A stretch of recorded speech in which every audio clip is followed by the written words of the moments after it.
जन्म जन्म के दुख बिसरा। रामचंद्र सुनवे को रसिया और राम लखन सीता रसिया। बाबा हनुमान जी को राम कथा 25 वर्ष से ये आपकी बालाजी धाम की पीठ पर जो राम कथा का रस बरस रहा है, ये उसी का प्रभाव है। एक पंथ दो काज, कह गंगा जी में गए, स्नान तो किए, लेकिन संतों के दर्शन करके भजन भी मिला, कीर्तन भी मिला और राम कथा भी मिली।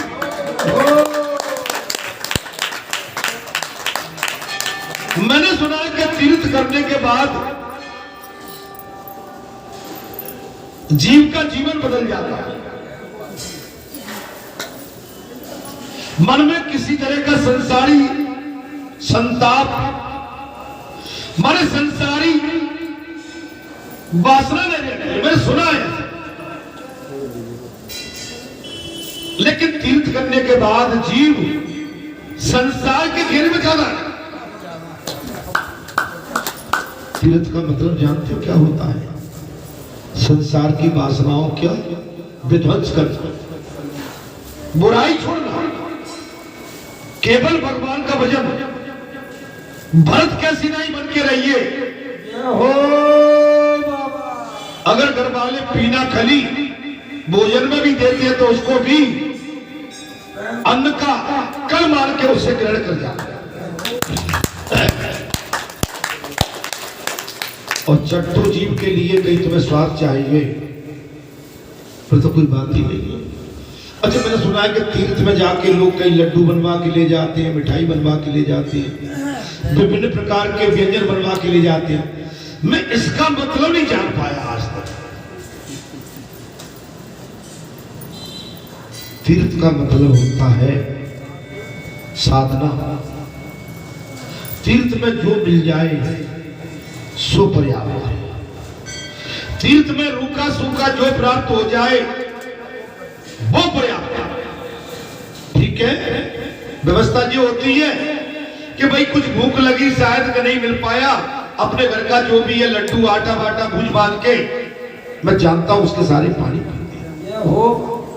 लेकिन इस भजन की अब आवश्यकता इसलिए नहीं है। जब पहले पुराने टाइम में मार्केट बाजार नहीं हुआ करते, व्यवस्थाएं नहीं थी, फल फ्रूट नहीं मिलते थे।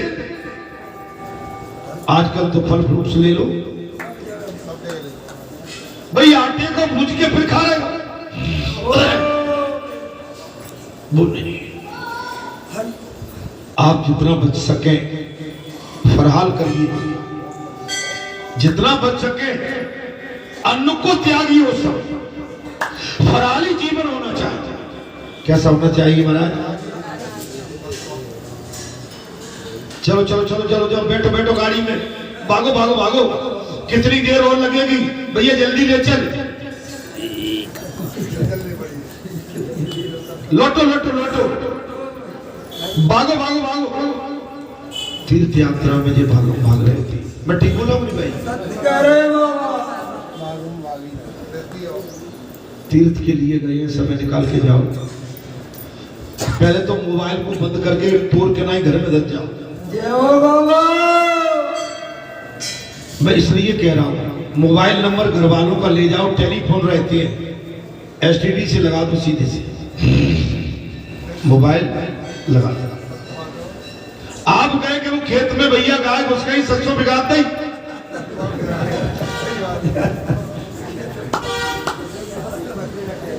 आपका तीर्थ में विघ्न आ गया। वह बता रहे मर गए, कहा माई तो बोलो ना जा, तो फिर ये तीर्थ नहीं होता। तीर्थ का मतलब है कि मोबाइल संपर्क में न हो। हमें कभी बात करना 2-4-5 दिन में, हम कोई ऐसा नंबर रखें जो घर वालों से संपर्क करे, भाई सब ठीक ठाक कुशलता तो है बस, और तुम कैसे, हम भी कुशलता। अब आगे पीछे सुनना नहीं है, बिल्कुल बंद करके टप कर। अब आपने कहीं वो आ गया था, जे आ गया था, बाकी जा जे आ गया, ऐसे ऐसे कह के गए, अब तुम बिल्कुल मिलका दिए उस रसूलुल्लाह, हमारा आपका तीरथ खराब हो जाता है। इसलिए मैं कह रहा हूं कि हमारी आपकी एक एक सांस बड़ी अमूल्य है। मैंने तो सोचा था कि आप तीर्थ करके आओगे तो टाइम पे आते जाते रहोगे, तो टाइम भी चुप रहा है। मेरे बाबा, एक तुम्हारे भैया कहां चले गए?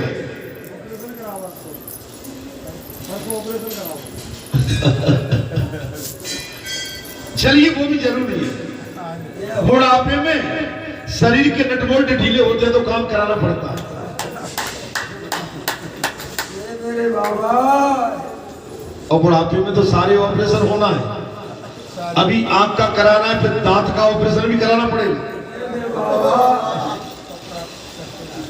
दांत टूट गए तो फिर नकली भी लगवाना पड़ते। रोटी कैसे चबाओगे? बुढ़ापा खतरनाक है। इसलिए मैंने कहा एक एक पल महत्वपूर्ण। हमारा बात चल रही थी, ज्ञानी भक्त मानता है कि सहज बाहु भगवान उसकी रक्षा हेतु तो खड़े हुए। जो ज्ञानी है, सत्संगी है, वो क्या मानता है कि मेरी रक्षा के लिए मेरे भगवान है। कब?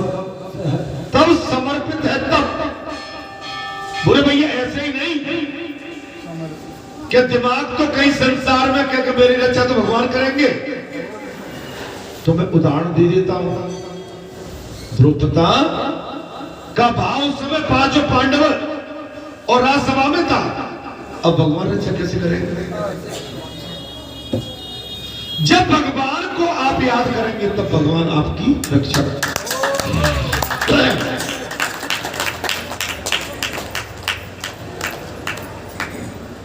दो हाथों वाला मनुष्य क्या कर पाएगा? ज्ञानी भक्त माता जी को बहुत प्यारे होते हैं। ज्ञानी भक्त, ज्ञानी पुत्र मां को बहुत पसंद है। ज्ञानी पुरुष अपने मन को एक क्षण के लिए भी ईश्वर से अलग नहीं होने देते। कथा में प्रसंग आ गया, एक पल भी ईश्वर से, अभी कथा में वही कहा था, एक क्षण या एक पल। मैंने कथा कहां से प्रारंभ की? क्षण और पल, एक एक सांस का क्षण आपका कहीं व्यर्थ न चला जाए। हमारी सांस का एक एक पल ईश्वर के चरणों में टिका है।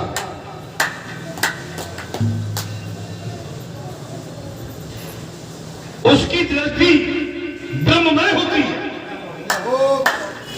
जो भगवान से सटे रहते हैं उनकी दृष्टि कैसी होती है? बचन काम करते। क्षमा करना, मैं आज और भी कुछ कहना चाहता हूं। आजकल आपने देखा होगा माता आ जाती हैं, हमको 15 साल हो गए, 10 साल हो गए, भूख हरी नहीं हुई, हमारी नहीं हुई। कोई कहता हमको ये रोग है, कोई कहता वो रोग है। बाबा का आशीर्वाद होता, जाओ तुम्हारा पुत्र आएगा, भूख हरी होगी, आपका रोग भी टलेगा। और टल रहे हैं और गर्भवती भी हो रही। जानते हो क्यों? ये आपकी सच्ची भक्ति के कारण ये तपोभूमि हो गई है। और जानते हो क्यों? हम जो कमाई करते हैं ना, उसको यही खत्म कर दिया, बचा के नहीं ले जाते हैं। आप समझिए, ये धन तो बहुत अलग चीज है। आपकी सच्ची भक्ति में से भी अगर किसी का कल्याण होता है तो वो भी दान कर देना चाहिए।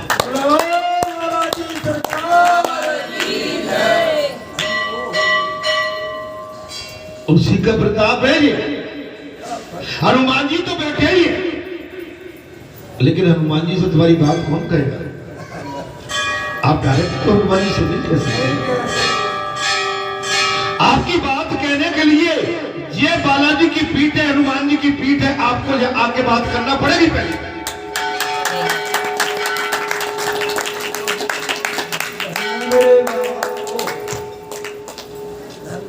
आपका मन एक पल के लिए भगवान से अलग ना हो।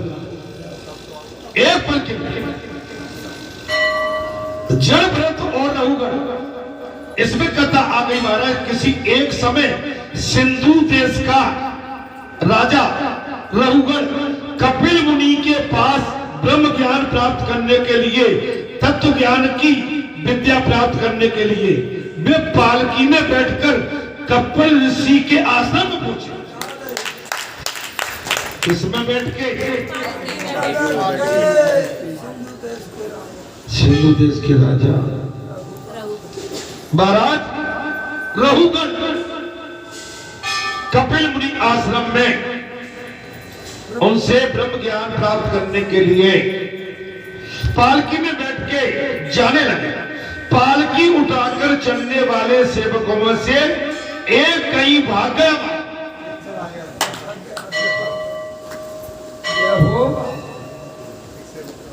एक सेवक क्या क्या महाराज भाग गया था। क्या राजा ने कहा कि जो भी मिल जाए उसे पकड़ लाओ।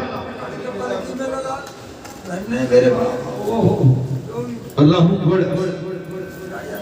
राजा ने आदेश दे दिया, अब जो भी कहीं सेवक मिल जाए पकड़ के लाओ और मेरी पालकी में लगाओ। वैष्णव भजन भगवत इच्छा से ही जीते। वैष्णव भगत अपनी इच्छा नहीं, परमात्मा के अनुसार ही जीते। ज्ञानी प्रारब्ध कर्म भुगतने की इच्छा से, महाराज क्या है इसमें, ज्ञानी प्रारब्ध कर्म भुगतने की इच्छा से जीते। जो कुछ कर्म अभी काट रहा।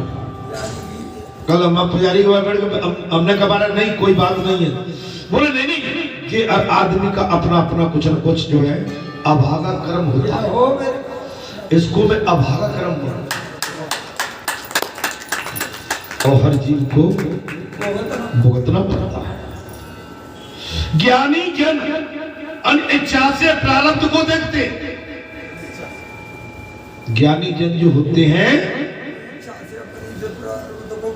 अनिच्छा से प्रारब्ध को देखते हैं, तो वैष्णव जन इसमें भगवत इच्छा के दर्शन करते हैं। बात केवल भगवान की दृष्टि, भगवान के चरणों में दृष्टि। हम किंतु परंतु के चक्कर, इससे क्या होगा, हम बालाजी धाम में तो आए हैं, लेकिन यह कथा बार बार सुनने से क्या मिलेगा, ये तो अनिच्छा भी होगी। ज्ञान है लेकिन उस ज्ञान के साथ अनिच्छा जुड़ी है। लेकिन परम ज्ञानी माने दर्शन करने तो आए, लेकिन उनका मन भगवान के चरणों में लगा हुआ। एक पल के लिए भी भगवान से अलग नहीं है। साधक के लिए स्पष्ट आज्ञा है कि चार हाथ के आगे दृष्टि न चली जाए। दृष्टि के चंचल होने से मन भी चंचल हो जाता है।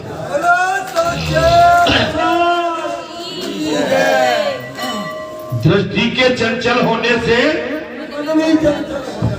मन भी चंचल हो जाएगा।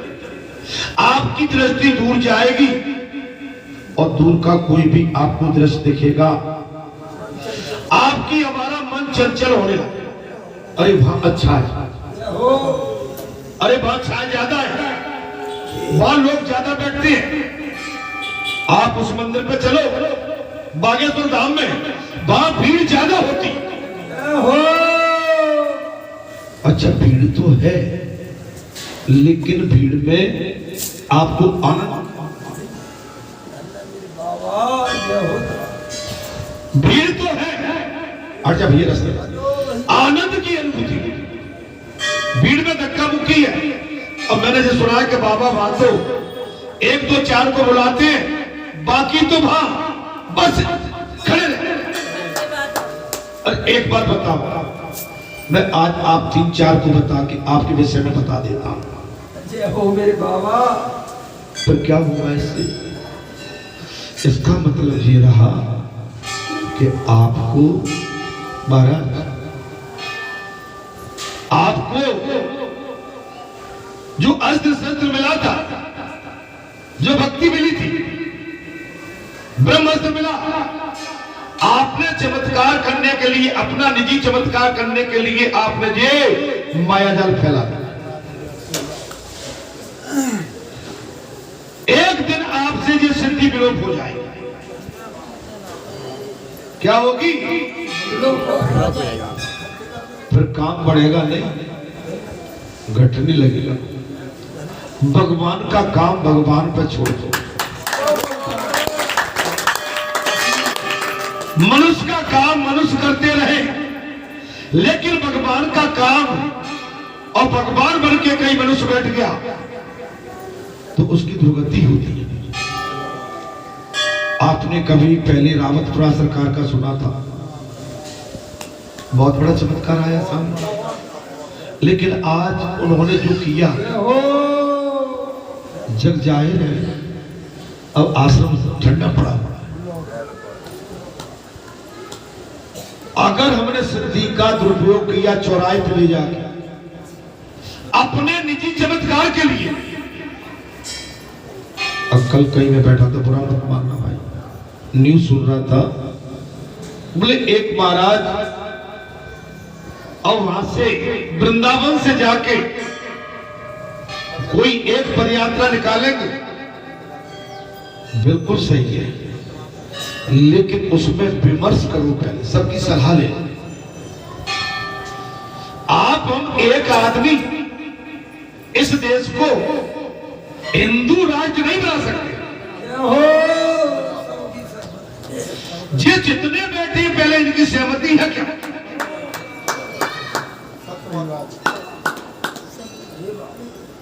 अरे भाई, फिर तो पार्टी देश में एक ही रह जाएगी। माने हम ऐसी कोई चीज खड़ी न करें जिससे कि हमारा उपहास हो। हाँ, हम अपने सनातन के लिए, अपने देव स्थानों के लिए, वेदों के लिए, गौ के लिए, ब्राह्मण के लिए, माता बहन बेटी की रक्षा के लिए हम अंतिम सांस तक संघर्ष करते रहे।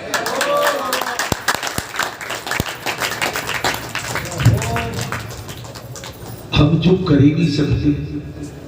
मोदी में क्या कम है, क्या चीज, लेकिन मोदी भी जानते हैं कि ये करने से अंतरराष्ट्रीय मुद्दा खड़ा होगा। क्या हो जाएगा? इंटरनेशनल राष्ट्रीय मुद्दा। अरे कौन नहीं चाहता कि हमारा राज्य हिंदू राज्य बने? सभी चाहते हैं, और इसका विमर्श चल रहा है, लेकिन हड़बड़ाहट में नहीं, धीरे धीरे पूछ भैया कैसे गई है। पहले तो आप एक हो जाओ। आप एक मंच पे ही नहीं है। आप जितने भी हिंदू हैं, जितने भी सनातनी हैं इस राज्य में, अभी आप एक मत में ही नहीं है। पहले तो भाई, राज्य बहुत बड़ा है। एक मोहल्ला, एक गांव, एक परिवार एक मत में नहीं हो सकता। क्यों जी महाराज? तो इस राज्य के लिए तो बहुत सोचना पड़ेगा, लेकिन सोच आपकी अच्छी है, हम इसका स्वागत करते हैं, लेकिन इसका विमर्श धर्म संसद बिठा लिए बार बार।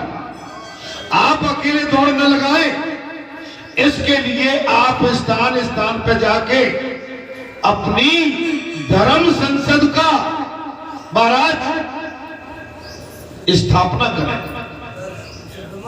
विमर्श करें। जब चारों कोने झाड़ लोगे सारे राज्य में, आप पहले एकदम झंडा लेके नहीं भागते। झंडा कब उठाया जाता है? अब आर पार की बात आ गई। जी महाराज, आर पार। मैं आपसे वही कहूंगा महाराज, हमारा मन बड़ा चंचल है। आपने भीड़ देखी और आपका मन चंचल हो गया, हमारा मन चंचल हो गया। आप शहर में कहीं भी जाएंगे, मॉल में जाएंगे और मॉल में विभिन्न प्रकार के वस्त्र टंगे होंगे, कपड़े टंगे होंगे, कोई भी वस्त्र कपड़े। अब माताएं जानती हैं, माताओं का मन बड़ा विचलित होता है, ये चीज तो ले चलो, लेकिन वो चीज के ले जाने से आपको शांति कितनी मिलने वाली है? बिल्कुल नहीं मिलने वाली। आप उसको लेके आएंगे, कल आपकी दूसरी अभिलाषा प्रारंभ होगी, तीसरी अभिलाषा, चौथी अभिलाषा, वासना। जिस संसार की वासना कभी खत्म नहीं होती और अंतिम सांस तक खत्म नहीं होती। आपने इस देश को देखा होगा, 1947 में आजाद हुआ था। 15 अगस्त 1947 को देश आजाद होके महाराज 26 जनवरी 1950 को इसका संविधान लागू हुआ है। स्वतंत्रता के 77 वर्ष बीत गए महाराज। 77 वर्ष पीछे चले जाओ, इस देश की हालत क्या है? रेंट से कुआं से पानी, गड्ढों में से पानी, झील में से बावड़ी से पानी, नदी से तालाब, नदियों से पानी।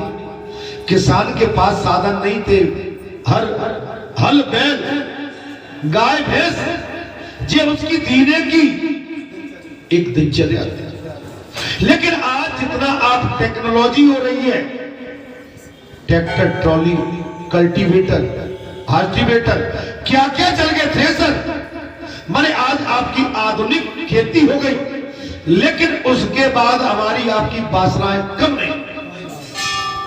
पहले चूल्हे से रोटी, गैस से, सिलेंडर भी नहीं, अब पानी की जो पाइप की लाइन होती है वैसे गैस कनेक्शन हुआ। अब देखिए, पहले गाड़ी, अरे भाई एक साइकिल बहुत बड़ा महत्व रखती थी, आज तो एक किसान के घर 3-4 बाइक, 2-4 गाड़ी उसके गेट के सामने खड़ी।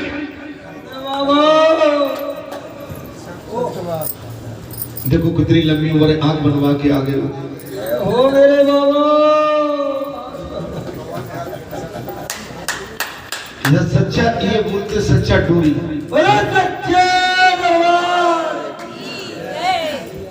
राज सेवक पालकी उठाने के लिए जड़ व्रत को पकड़ लाए महाराज। राज सेवक क्या किया महाराज? जड़ व्रत को पकड़ लाए। उस राजा की डोली उठाने के लिए राज सेवक जड़ व्रत को पकड़ लेके आया। ये तगड़ा है, मोटा ताजा है, अतः ठीक काम करेगा। उन्होंने पालकी उठाई भाई। आज तक कई बार स्वयं ही जो पालकी में बैठे थे वे आज पालकी उठा रहे हैं। बहुत बड़ी उपमा दे दी। चक्रवर्ती राजा किसी समय जो पालकी में बैठा करते थे, आज एक राजा की पालकी उठा रहे हैं। ओ मेरे बाबा, 12 समय। अब समय को देखिए महाराज, हमने प्रातः काल यही कहा था, समय का चक्र बहुत, राजा रंक बन जाए और रंक राजा बन जाए। आप अपने बाल की सराहना करें, ठीक जगह पे, ठीक समय पे, ठीक पल और ठीक क्षण और ठीक कल पे बैठे।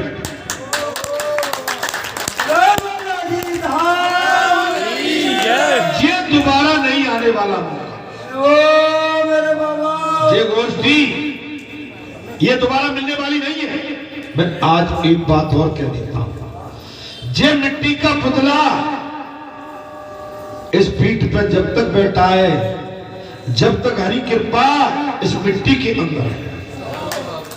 आप जितने भी पुतले बैठे हो, जब तक बैठे हैं जब तक आपके अंदर प्रभु की करंट है, ऊर्जा है। या बैठने वाले और बैठेंगे, लेकिन मेन चीज ये है कि इस पर बैठने वाला कब तक बैठा है, फिर ये बैठने वाला बैठता है कि नहीं ये पता नहीं। मैं आज एक गहरी बात और कह देता हूं, मुझे इस स्थान से बहुत लगाव है।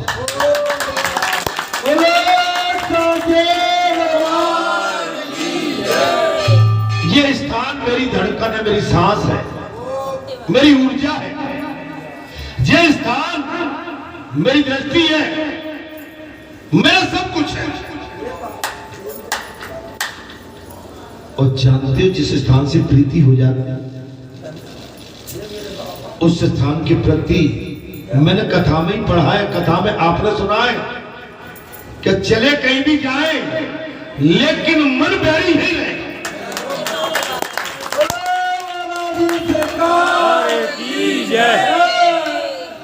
एक बात और आज खोल के कह देता हूं, तुम चाहो तो मेरी कभी परीक्षा ले लेना जाने के बाद।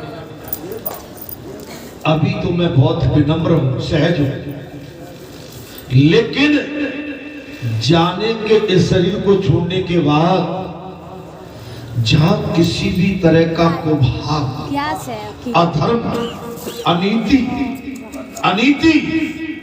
मैं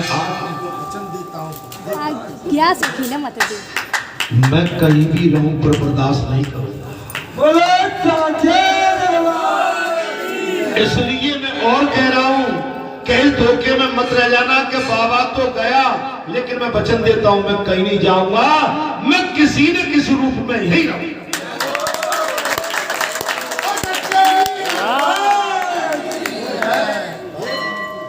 और बाबा की आदत आप बड़ी बात जानते हो कि निर्णय बिल्कुल जड़ से लेता है और जड़ से देता है।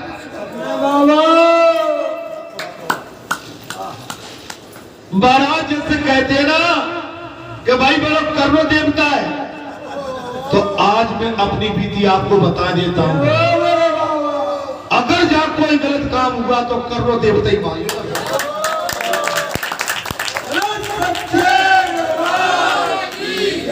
अनीति को, अधर्म को कहते ही बर्दाश्त नहीं करो। अनीति अधर्म मैंने देखा, मुझे नहीं बोलना चाहिए कि उसका रिजल्ट क्या आएगा, ये मैं नहीं बता सकता, ये समय, क्योंकि मैं उस चीज को आपके साथ, हाँ, लेकिन मैं इस मिट्टी में नहीं, विलोप होने के बाद जिंदा रहा। जी अपना कोई इतिहास आपको दे सकता है क्या? लेकिन हम आपको दे रहे हैं। माने जिस धर्म की इस स्थान का पौधा जैसे सच्चाई से लगा है, वो सच्चाई अनंत तक रहेगी, अनंत तक। अंतिम सांस, अंतिम श्रेष्ठ की जब तक रहेगी तब तक का मैं वचन दे रहा हूं, ऐसा कोई नहीं कह सकता।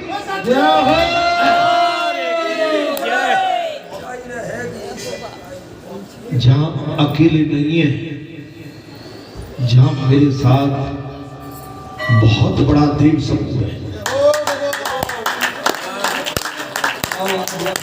आज मैं आपको खोल रहा हूं, जहां हम अकेले नहीं है, जहां मेरे साथ बहुत बड़ा देव समूह है। और मैंने जो विमर्श करके ही बात कही है,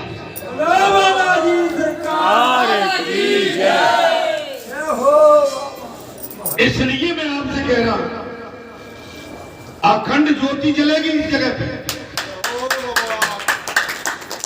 ज्योति अखंड जलेगी, अमर रहेगी वो। जो ज्योति का दर्शन करेगा उसका कल्याण यहां से पक्का होगा। अब बताइए, मैं अभी तो गया भी नहीं हूं, लेकिन मैंने इतिहास आपको पहले बता के रख दिया। जो राजा होते हैं वो रंक बन जाते हैं, और रंक होते हैं वो कभी राजा बन जाते हैं। समय बड़ा बलिवान है। राज सेवक पालकी उठाने के लिए जड़ व्रत को पकड़ लेके आ गए। महाराज जड़ व्रत जी तगड़े हैं, अतः ठीक काम आएगा। उन्होंने पालकी उठाई। आज तक कई बार स्वयं भी जो पालकी में बैठा करते थे वे आज पालकी उठा रहे।